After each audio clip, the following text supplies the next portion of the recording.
जय जय श्री राधे। अब मैं कार्तिक मास का 21वां अध्याय सुनाने जा रही हूँ। नारद जी बोले, देवगणों द्वारा धर्मदत्त ब्राह्मण के ऐसे वचन कहने पर धर्मदत्त ने कहा कि हे देवों, सब मनुष्य भगवान विष्णु की प्रसन्नता के लिए अनेक प्रकार के जप तप यज्ञ कार्य करते हैं, किंतु कोई ऐसा सरल उपाय बताइए जिसके करने से विष्णु भगवान शीघ्र प्रसन्न हो सकें। देवों ने कहा कि आपका प्रश्न श्रेष्ठ है, हम इसका उपाय बताते हैं, सो ध्यान से सुनो। प्राचीन समय में कांचीपुरी में चोल नामक चक्रवर्ती राजा हुआ।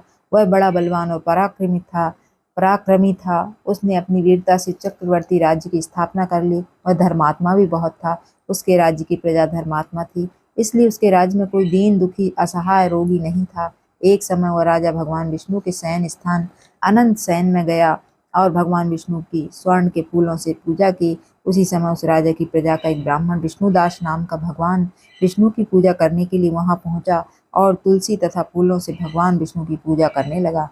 ब्राह्मणों के फूलों से राजा के चढ़ाए हुए रत्न और हीरों से जड़े हुए सुनहरे फूल ढक गए। राजा यह देखकर क्रोध से बोला कि ढोंगी, मूर्ख है, तूने मेरे चढ़ाए हुए स्वर्ण और रत्नों के फूलों को तुलसी और सादे फूलों से ढक दिया है। ब्राह्मण बोला, हे राजन, तुझे अपने धन का घमंड है, इसलिए ऐसा कहता है। तू धन का अंधा पूजा करने वाला क्या जाने। ब्राह्मण के वचन सुनकर राजा बोला, हे ब्राह्मण, तेरी भक्ति से तुझे दरिद्रता मिली है। क्या तूने कहीं पर कोई देवालय या अन्य धार्मिक स्थान बनवाया है? तूने कितना दान किया है? तुझे अपनी भक्ति पर गर्व है तो तू और मैं एक स्थान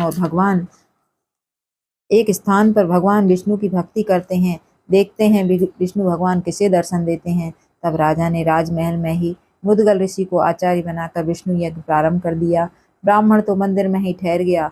उसने विष्णु भगवान की प्रसन्नता के लिए माघ और कार्तिक मास के व्रत विधि पूर्वक किए।